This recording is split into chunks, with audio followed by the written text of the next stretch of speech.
Hi sir, ಹೇಗಿದ್ದೀರಾ? Good, ತಾವಾಗಿದ್ದೀರಿ ma'am? ನಾನು ಸೂಪರ್ ಸರ್. ಸರ್ ನೋಡಕ್ಕೆ ತುಂಬ ಚೆನ್ನಾಗಿದ್ದೀರಾ ಸರ್. ಎಸ್ ಸರ್, ಅವಾಗಿಂದ ಇವಾಗವರೆಗೂ ಅದು ಮೈಂಟೈನ್ ಮಾಡ್ಕೊಂಡು ಬಂದಿದ್ದೀರಲ್ಲ ಸರ್, ಹೇಗೆ ಸರ್? ಏನು ಮಾಡೋದು ಮೇಡಮ್, ನಿಮ್ಮಂಥವ್ರು ಸಿಗ್ತಾ ಇರ್ತೀವಿ, ಭೇಟಿ ಮಾಡ್ತಾ ಇರ್ತೀವಿ. Okay. And matching sir. Yes sir, Max ಅಂದ ತಕ್ಷಣ ಸುದೀಪ್ ಸರ್ ಸಿನಿಮಾ ಬರ್ತಿದೆ, ಮ್ಯಾಕ್ಸ್ ಅಂತ ಕೇಳಿದ ತಕ್ಷಣ ಏನಿದು ಟೈಟಲ್ ಮ್ಯಾಕ್ಸ್ ಅಂತ ಇಟ್ಟಿದ್ದಾರೆ. ಸೊ ಈ ಟೈಟಲ್ಲು ಕತೆ ಹೇಗಿರುತ್ತೆ, ಒಂದಷ್ಟು ತಲೆಯಲ್ಲಿ ಹುಳ ಬಿಟ್ಟಂಗೆ ಇತ್ತು ಎಲ್ರಿಗೂ. ಸೊ ಮ್ಯಾಕ್ಸ್ ಟೈಟಲ್ ಹೇಗೆ ಬಂತು ಸರ್?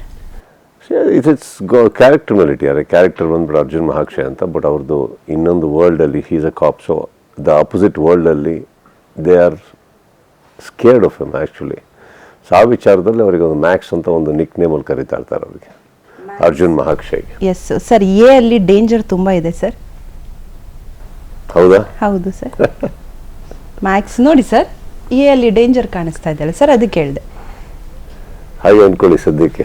ಸಿಕ್ಕಾಪಟ್ಟೆ ಡೇಂಜರ್. ಅದು ಒನ್ ನೈಟ್ ಅಲ್ಲಿ ಆಗೋದಲ್ಲ ಸರ್? ಹೇಗಿತ್ತು ಸರ್ ಆ ಒನ್ ನೈಟ್ ಸ್ಟೋರಿ ಕೇಳಿದ ತಕ್ಷಣ ನೀವು ಹೇಗೆ ಸರ್ ಕತೆನ ಅಕ್ಸೆಪ್ಟ್ ಮಾಡ್ಕೊಂಡ್ರಿ, ಹೇಗೆ?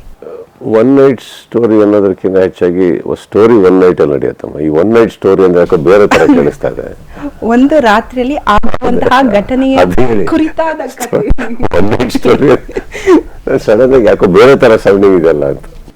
Story happens in one night and ಒಂದು ರಾತ್ರಿಯಲ್ಲಿ ಏನೇನೋ ಒಂದು ದಿನದಲ್ಲಿ ಏನೇನೋ ನಡೆದೋಗುತ್ತೆ ನಮ್ಮಲ್ಲಿ ಪ್ರಪಂಚದಲ್ಲಿ. ಸೊ ಅದರಲ್ಲಿ ಏನಾಗುತ್ತೆ, ಆ ಒನ್ ನೈಟಲ್ಲಿ ಒಂದು ರಾತ್ರಿ ಬೆಳಗಿಸುವಂದ್ರೆ ಸಾಯಂಕಾಲದಿಂದ ಸೂರ್ಯೋದಯ ಆಗೋಕ್ಕಿಂತ ಮುಂಚೆ ಏನು ನಡೆಯುತ್ತೆ ಅನ್ನೋದಿದೆಯಲ್ಲ, ಒಂದು ಅಂದರೆ ದಿನನಿತ್ಯ ಅಲ್ಲ, ಆ ಒಂದು ಪರ್ಟಿಕ್ಯುಲರ್ ರಾತ್ರಿ. ಸೊ ಅದ್ರ ಮೇಲೆ ಒಂದು ಕಥೆನೇ ಸೃಷ್ಟಿ ಆಯಿತು.